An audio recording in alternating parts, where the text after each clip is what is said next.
A well-known federation has been under intense heat lately after allegations arose that the federation hired directors that are child molesters, pedophiles, and possibly money launderers. One video sparked all this controversy about 2 weeks ago. A video was filmed of a neighbor arguing with another neighbor. The neighbor in question, that was the aggressor or was very upset in the situation, ended up being a meet director for USPA. USPA is a very well-known powerlifting association. It's been around over a decade, and this meet director was recognized from the video. Now, after that video has circulated the internet, you can imagine that many people were concerned. That concern led down a wild rabbit hole. In today's video, I'm going to discuss the USPA dumpster chute, trash pile, mess. I've been very hesitant to wanting to talk about this topic for a few different reasons here. This story came out a few weeks ago and it already has more moving parts than moving shopping carts in a Walmart parking lot, okay? There's a lot going on. Every time I would sit down and think about presenting the story, something changed, new updates happened, more allegations came out, and it's just been quite an ordeal. I also was hesitant to want to talk about this because one, I don't compete in USPA, it's not in my wheelhouse, I'm not familiar with the directors, and then two, a lot of this appears to be allegations, however, there are actual police records on the things we're going to talk about today. For legal reasons, this is all developing, this is all allegations, nothing is set in stone. I am just talking about what I've seen on the internet, and that is it. These are all just alleged allegations, allegedly.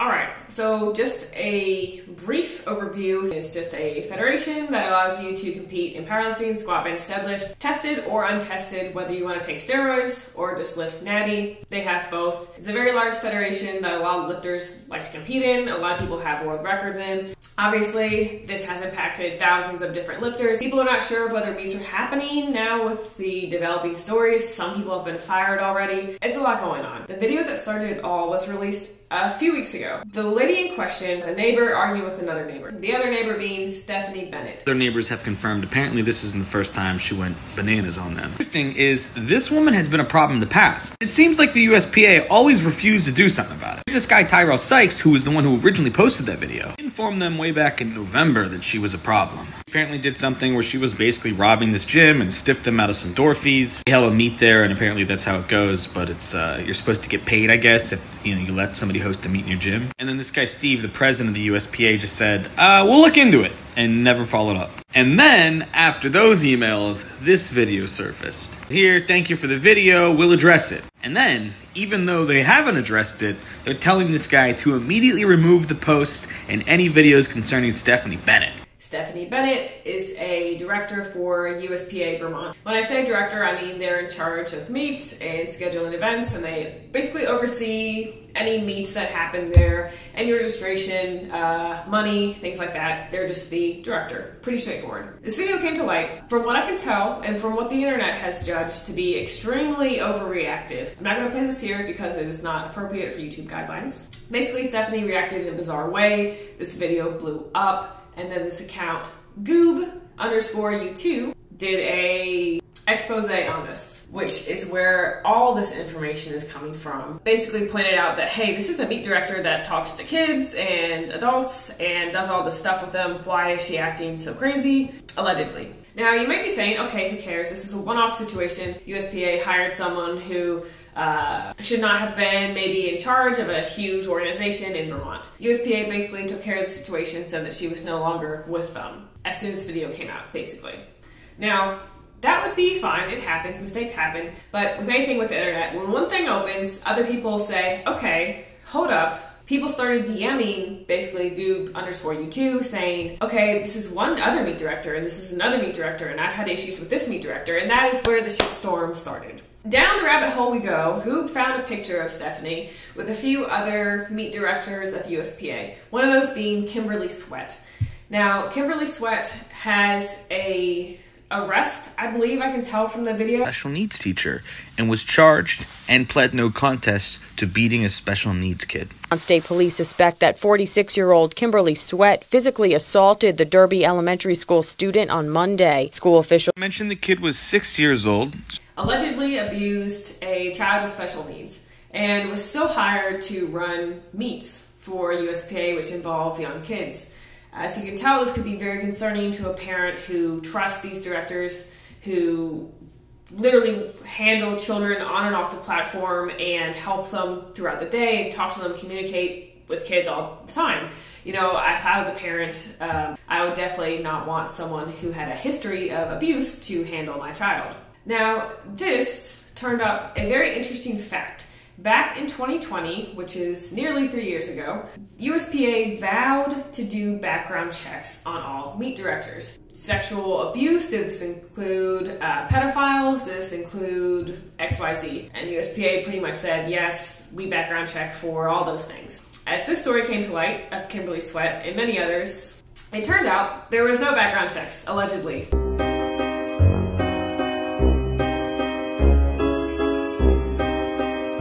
I'm not trying to start a witch hunt. I'm not trying to jump in on the witch hunt. I am simply looking at the facts that a person who has been arrested for potentially abusing a child was never background checked. Now, here's where it gets a little sticky. Continuing on, there has just been so many different things that have just not gone well in USPA. And it's all coming to light all at once, and it's hard to keep track of. But here's another one. Someone named Johnny Lane was a meet director for USPA. I want to say it's in North Carolina too, because that name sounds very familiar. Johnny Lane ran a ton of USPA meets, allegedly with his wife. They were kind of like partners. Now, unfortunately, Johnny Lane's wife is in fact a pedophile. And we have another thing to say about him. Well, his wife. That his wife, who was an official for the USPA, youth church counselor. Anyway, she got sentenced for it. Now, USPA did have Johnny as a meet director. It was only when Johnny left USPA to start his own federation. I'm not sure what it's called. I don't think it really kicked off the ground here, so I don't think it's really noteworthy. Johnny started his own federation with his wife, and the only reason USPA seems to have brought this to light was because Johnny was trying to poach meet directors or refs to join his federation and to grow into this whole hoopla thing, whatever. It's really interesting that the only time the USPA ever brought this up was when Johnny decided he was going to start his own federation. It's almost like it wasn't a big deal to them until he did something that hurt them financially. Safe to assume, allegedly, that USPA was only upset with Johnny because he was stealing money, potentially from poaching clients, when in fact he was working with his spouse, who was a registered sex offender, for assaulting a minor. Now, you may be saying, okay, so they missed a few background checks. All right, here's another one. Allegedly, this guy here, James P. Justice, is another meet director. He was arrested for, I believe, luring a child into his van of some sort, allegedly. No, that he's a predator. How much of a predator is he? Well, he was charged with sexual abuse of a child because he lured a child into his van. I'm not making this up. Read it. To his van and then forced himself on her. I'm not sure if this was ever taken to court, so I'm not going to dwell on it. Like I said, I'm only going to look at the facts that I can find. I don't want to look at anything that could have been, would have been, that's not cold hard evidence. I'm not sure if these charges were actually brought to court and he was convicted of these, or if they were dropped, but he was arrested for assaulting a victim who was under 12 years old. Again, another missed background check. If USPA had done background checks, I don't think any of this would have been happening or brought to light. That's why I want to talk about this, is because this is such a gross oversight, because how can you put faith in an organization that won't put faith in their own directors to run a safe environment for their lifters? There's also been a few directors here that he talks about money laundering. Well, Bobby here is the state chair and meet director for Texas. You would realize that he literally had a 15-year spree of forgery, fraud. There's also another guy named Chico, who has a few allegations. I couldn't find anything besides Goob's video on this. Chico did delete his Instagram account, and he was removed from the executive committee on USPA. I'm not going to say this looks guilty, but this looks a little guilty if you are being removed as an executive board member. After one day of these allegations coming to light, it makes me think that maybe there could be proof in the pudding here. I had so many women contact me about this fucking guy. And as soon as I started doing these stories, he started calling people close to me. He was very nervous. This is Chico Klein. This is Chico offering a referee $300 to come to his room and have sex with him. Additionally, what's concerning is that there have been multiple messages towards Mike Tronsky, VP of USPA, concerning these allegations. And every time Mike just says, okay, forwarding to HR. Thank you, forwarding to HR. I don't think USPA actually has an HR department. Someone please comment down below if you know they do. What I've seen online is that they don't, allegedly. This is the last case, the last person that I'm going to bring to light because it's actually pretty local. Another guy who is a registered sex offender, was allowed to host a USPA meet. He had his gym signed off on. He's not a director by any means, he's just the gym owner. But USPA did sign a contract with him, a registered sex offender, to allow him to run a meet that would have anywhere from teen lifters to masters lifters. So is the Office Gym in South Carolina, owned by Aaron Skogsberg. Here's an article he wrote about owning this gym. And here he's listed as the owner in the Better Business Bureau. On July 30 of this year, the Office Gym hosted a powerlifting meet sanctioned by the USPA. Now, the only problem here is Aaron Skogsberg's a registered sex offender.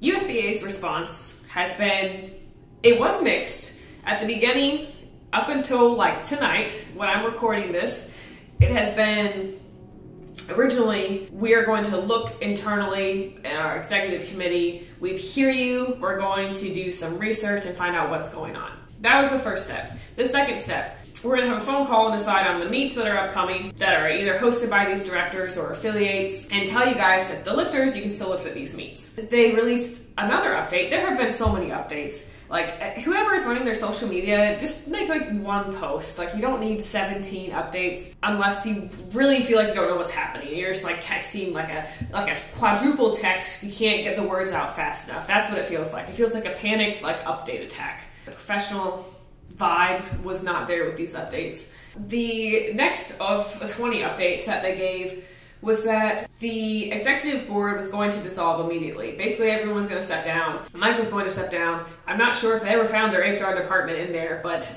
they were basically going to dissolve the executive committee. Like I said, the Chico guy had already been fired, so I guess they felt like they were just going to go ahead and dissolve so that the lifters could feel like they're going to have a fresh start. And they also promised background checks. Like I said, which they promised in 2020 and never really turned out to anything. There was never any end result with those background checks, right? They didn't seem to actually happen, allegedly. Okay, so that's good.